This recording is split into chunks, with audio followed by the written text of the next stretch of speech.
जय श्री गणेश, राधे राधे। स्वागत है आपका अपने YouTube चैनल संस्कृत धारा में और मैं हूं MD शास्त्री। सबसे पहले हम यहां पर बात जो कर रहे हैं, मैं आपको पहले भी बता चुका हूं कि मैं आपको इस YouTube चैनल के ऊपर शिक्षा के लिए तथा धार्मिक जो सनातन धर्मी जो विचार हैं तथा हमारे जो नित्य क्रम में काम आने वाले जो विचार हैं और हर व्यक्ति के लिए काम आते हैं। जरूरी नहीं है कि ये कोई भी जो धर्म को मानता हो वही करे, ये सबके लिए होता है, ठीक है। और ये बता दें कि हर व्यक्ति को नित्य क्रम की आवश्यकता होती है, चाहे वह कोई भी धर्म का हो, हर व्यक्ति नित्य क्रम करता है। तो नित्य क्रम करने की एक अलग अलग प्रथा होती है, अलग अलग विधि होती है, सब अपने तरीके से करते हैं। परंतु सनातन धर्म के अंदर बहुत सारी भ्रांतियां पैदा हो चुकी है, बहुत सारी ऐसी गलतफहमियां होती है जिनको किसी को पता नहीं होता है, किसी को अगर पता है तो वो बताता नहीं है, या फिर कोई जिसको नहीं पता है वो कोई अपनी तरफ से कुछ ना कुछ बना करके दे देता है। तो ऐसी बहुत सारी बातें यहाँ पर हमारे सामने आती है। तो उन्हीं सभी को हम दूर करने के लिए, कुरीतियों को दूर करने के लिए मैं यहाँ पर कोशिश करता हूँ। फिर भी अगर मुझसे कोई त्रुटि हो जाए, कोई ज़रूरी नहीं है मैं ही ज्ञान का भंडार हूँ, ये कहीं ज़रूरी नहीं होता, कोई भी परिपूर्ण नहीं होता, ये बात मैं हमेशा बार बार कहता हूँ, ठीक है। तो अगर कोई त्रुटि हो जाए तो क्षमा करें और तथा उस त्रुटि को सुधारने की कोशिश जरूर करें। कमेंट में लिख करके जरूर मेरे को वो बात बताएं कि यहाँ पर ये चीज़ त्रुटि है, ठीक। तो आज की जो बात है हमारी वो क्या कहती है, आज हम बात करेंगे उड़ते ही क्या करना चाहिए। देखो छोटी छोटी बातें हैं, उनको मैं लेकर के आपके सामने आता हूं और बहुत ज्यादा काम की बातें होती है वो, ठीक है। तो हम प्रातःकाल को जैसे ही हम अपने बिस्तर में आंखें खोलते हैं उस वक्त से हमें क्या करना चाहिए उसके बारे में हम बात करते हैं। और आगे भी बहुत सारी हमारे ज्ञान की बातें हम करते रहेंगे, ज्ञान की चर्चा हम करते रहेंगे। अगर आपके पास में कुछ हो तो भी आप मेरे को जरूर बताना, ठीक है। और मैं कोई जरूरी नहीं है कि मैं ही सारा ज्ञान लेकर के यहाँ पर बैठा हूँ, नहीं, मैं आप जैसे लोगों से भी, कुछ अनुभवी लोगों से, कुछ ज्ञानी लोगों से जो ज्ञान प्राप्त करता हूँ वही आपके साथ में शेयर कर लेता हूँ, ठीक है। तो आज की बात है कि जब हम प्रातःकाल को जब उठते हैं, यानी सबसे पहले हम जब अपने शयन बिस्तर के ऊपर जब सोए होते हैं उस वक्त जब हमारी आंखें खुलती है तो सबसे पहले मैं आपको बता देता हूं परमात्मा का नाम लेना बहुत ही जरूरी होता है, ठीक है। क्योंकि हम कई बार ये कह देते हैं कि पता नहीं किसके दर्शन हुए हैं कि आज पूरा दिन खराब हुआ है, आज हमें भोजन नहीं मिला है, आज ऐसा हो गया वैसा हो गया। दूसरों को दोष देने से अच्छा है कि हम प्रातःकाल को अपने ही कुछ परमात्मा के नाम ले लें, जिससे हम किसी को दूसरे को दोष ना दे। तथा साथ में यह भी होता है कि हम बिना देखें, बिना सोचे, बिना समझे और बिना किसी निर्णय के, बिना किसी सबूत के हम किसी को दोष देते हैं कि हमने पता नहीं किसके दर्शन किए थे और उसके कारण हमें यह हो गया, उसके दर्शन बहुत ही खराब हैं, बहुत ही बुरे हैं। तो ऐसा कहने के बजाय हमें हमारे परमात्मा का नाम ले लेना चाहिए। दूसरी बात, अगर हम किसी के ऊपर दोष आरोपित करते हैं उससे पहले हमेशा याद रख लेना इस बात को कि अगर वो व्यक्ति नहीं सुन रहा है, अगर वह व्यक्ति नहीं देख रहा है आपको, तो वो दोष आपको ही लगता है। क्योंकि वाणी दोष जो होता है वो अगर हम कोई सुन नहीं रहा है उसको अगर हम कह रहे हैं तो वो हमारे ऊपर ही आता है वापिस का वापिस, ठीक है। अगर वो आदमी गलत है, उसको गलत कहना कोई गलत नहीं है, परंतु ये बात कही गई है कि जब वो सामने हो या फिर वो देख रहा हो, वो सुन रहा हो, उस वक्त उसको कहा जाए तभी वह बात सही की सही होगी। अन्यथा अगर वह नहीं सुन रहा है, चाहे वह गलत हो, फिर भी अगर आप उसको कहते हो तो वो दोष आपको ही लगता है, क्योंकि वो तो सुन ही नहीं रहा। अगर नहीं सुनेगा तो उसको वो बात कैसे पता चलेगा, ठीक है। तो जब सुने, यानी मुंह पर बात कहने वाले जो व्यक्ति होते हैं वो हमेशा सत्यवादी होते हैं। बेशक से बात वो कड़वी होती है परंतु वो सत्य होती है। इसीलिए हमारे शास्त्र में भी कहा गया, हितम मनोहारी च दुर्लभम बचाहा। हितम मनोहारी च दुर्लभम बचा का अर्थ क्या होता है कि जो हमारे हित की बात होती है वह हमें अच्छी नहीं लगती है, हमारे कानों को अच्छी नहीं लगती है, लेकिन जो बात हमें अच्छी लगती है वो हमारे हित के लिए नहीं होती है। ये बात हमारे शास्त्रों ने कही है तो कोई गलत नहीं कही है, ठीक है। तो सबसे पहले हम बात कर लेते हैं प्रातःकाल को उठते ही हमें क्या करना चाहिए। कहते हैं कि प्रातःकाल को जैसे ही हमारी आंखें खुले, बिस्तर के ऊपर सोते सोते जैसे ही हमारी आंखें खुले तो हमें क्या करना चाहिए, हमें परमात्मा का नाम लेना चाहिए। और कहा गया है कि इस प्रकार दोनों हाथों को मिला करके, इस प्रकार दोनों हाथों को मिला करके हमारे आंखों के सामने ऐसे जाना चाहिए और जाने के बाद में और ऐसे करते करते हमें एक श्लोक पढ़ना चाहिए। वो श्लोक कौन सा है? कहते हैं करागरे वसते लक्ष्मी, कर मध्ये सरस्वती, कर मूले स्थितो ब्रह्म, प्रभाते कर दर्शनम। यानी फिर एक बार आप रिपीट कर लीजिए, करागरे वसते लक्ष्मी, कर मध्ये सरस्वती, कर मूले स्थितो ब्रह्म, प्रभाते कर दर्शनम।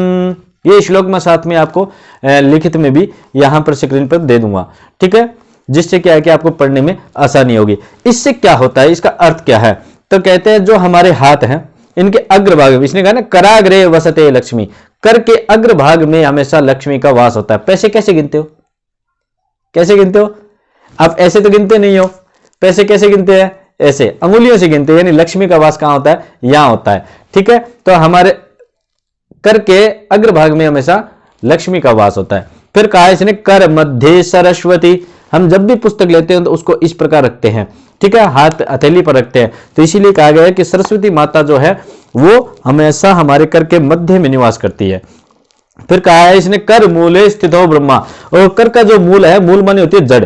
यहां पर ये जो जड़ है, हमारे हाथ की जो जड़ है, यहां पर ब्रह्मा जी वास करते हैं। इसीलिए कहा गया है कि आप हाथ जोड़ करके अगर कराग्रे वसते लक्ष्मी, कर मध्य सरस्वती, कर मूले स्थितो ब्रह्म, प्रभाते कर दर्शनम, इस प्रकार हाथों को अगर अपनी आंखों के सामने ले जाकर के आंखें खुलते ही अगर ये श्लोक पढ़ते हुए इसको देखोगे तो आपको निश्चित रूप से आपका दिन बहुत शुभ जाएगा, बहुत अच्छा जाएगा। और साथ में आपको कुछ ना कुछ न्यू परिवर्तन, यानी आपको एक नया परिवर्तन आपके अंदर मिलेगा धीरे धीरे करके। ये नहीं है कि एक दिन में ही मिल जाएगा, नहीं, ऐसा नहीं होता। जिस प्रकार आयुर्वेदिक दवाई होती है उसी प्रकार ये शास्त्र के जो मंत्र होते हैं, शास्त्र की जो विधि होती है, शास्त्र की जो पूजा होती है, वो हमेशा आयुर्वेदिक दवाई की तरह होती है। वो धीरे धीरे करके आपको असर करके दिखाएगी, परंतु जिस दिन पूरी असर कर देगी उस दिन आपका जो रोग है वो जड़ से ही समाप्त कर देगी, ये निश्चित होती है, ठीक है। तो ये बात हो गई हमारे प्रातःकाल को उठते ही। दूसरी बात, प्रातःकाल उठते ही ये तो हमने कर लिया आंखें खुलते ही। दूसरी बात, जैसे ही हम पृथ्वी मैया के ऊपर, पृथ्वी हमारी क्या है? मां है, ठीक है। तो पृथ्वी मां के ऊपर हम जैसे ही हमारा पैर रखते हैं, हमारे पाद रखते हैं, लेकिन हमें ये बात समझ में आती है, हर व्यक्ति इस बात को जानता है, सभी कोई विद्वान है, हर कोई ये जानता है कि पृथ्वी जो है वो हमारी मां है और मां के ऊपर पैर रखना बहुत ही बड़ा पाप है। परंतु फिर भी हमें रखना पड़ता है, हमारी मजबूरी है, क्योंकि पृथ्वी के ऊपर पैर रखे बिना हम चल नहीं सकते, अपने कर्म नहीं कर सकते, हमारे कर्तव्य को नहीं निभा सकते। तो उसके लिए हमें क्या करना चाहिए? तो कहा गया है कि प्रातः काल को पैर रखने से पहले पृथ्वी मैया को नमस्कार करके और हमें एक श्लोक पढ़ते हुए उनसे क्षमा प्रार्थना करनी चाहिए। तो कहा कौन सा? कहते हैं समुद्र वसने देवी, पर्वतस्तन मंडिते, विष्णु पत्नी नमस्तुभ्यम, पाद स्पर्शम क्षमस्व में। क्या कहता है? समुद्र वसने देवी, पर्वतस्तन मंडिते, विष्णु पत्नी नमस्तुभ्यम, पाद स्पर्शम क्षमस्व में। यानी इसका मतलब क्या है? समुद्र वसने देवी, कहते हैं समुद्र रूपी वस्त्रों को धारण करने वाली, ठीक है।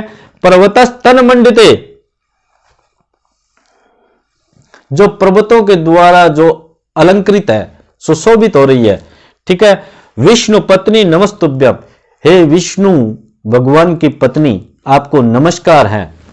पाद स्पर्शम क्षमस्व में, मैं तुच्छ प्राणी आपके ऊपर पैर रख करके चलता हूं, उसके लिए मैं आपसे क्षमा प्रार्थी हूं, आपसे क्षमा मांगता हूं, आप मुझे क्षमा करिए या कर दीजिए।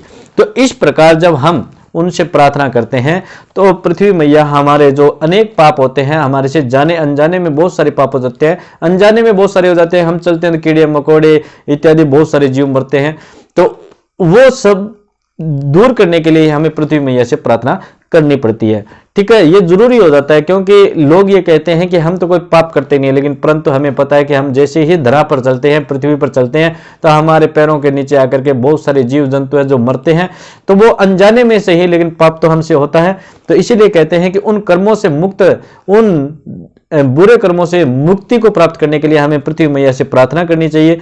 तो इसीलिए कहा है समुद्र वसने देवी, पर्वतस्तन मंडिते, विष्णु पत्नी नमस्तुभ्यम, पाद स्पर्शम क्षमस्व में, ठीक है। तो ये बात यहां पर बताई गई है। कि और उसके बाद में यानी प्रातःकाल को हम उठे, हमने सबसे पहले हाथों को देखा, उसके बाद में हमने पृथ्वी मैया को नमस्कार किया। उसके बाद में कहा जाता है कि अपने माता पिता को नमस्कार करना चाहिए, उसके बाद में अपने गुरु को नमस्कार करना चाहिए। इसीलिए कहा गया है ना, गुरु यानी माता पिता और गुरु जो है वो सर्वश्रेष्ठ बतलाए गए हैं। इसलिए कहा गया है कि गुरुर ब्रह्मा गुरुर्विष्णु गुरुर्देवो महेश्वरा गुरुर साक्षात परब्रह्म तस्मै श्री गुरवे नमः। यानी गुरु ही ब्रह्मा है, गुरु ही विष्णु है, गुरु ही महेश्वर है, साक्षात परब्रह्म जो है वो कौन है? गुरु है। क्योंकि हमें अज्ञानता रूपी अंधकार से बाहर निकाल करके ज्ञानता रूपी प्रकाश की ओर ले जाने वाले जो होते हैं वो गुरु होते हैं, सदगुरु होते हैं। इसीलिए वो सर्वश्रेष्ठ कहलाए जाते हैं, उनको प्रणाम करना चाहिए और उसके बाद में अपने जो नित्य क्रम है उनको करते रहना चाहिए। तो उनके बारे में हम आगे वाली वीडियो में चर्चा करेंगे। तो आज की जो वीडियो है वो आपको कैसी लगी ये मुझे कॉमेंट में लिख करके जरूर बताना, लाइक शेयर और कॉमेंट जरूर करना। और साथ में मेरा ये निवेदन रहेगा कि इन वीडियो के द्वारा आप जो वीडियो देखते हो, इन वीडियो के द्वारा जो आपको प्रेरणा मिलती है, जो मैं आपको बात बतलाता हूं, इसको आप अपने जीवन में धारण करके देखिए, धारण करके देखिए, आपको बहुत सारा सुकून और आपको प्रसन्नता मिलेगी। जय श्री गणेश, राधे राधे।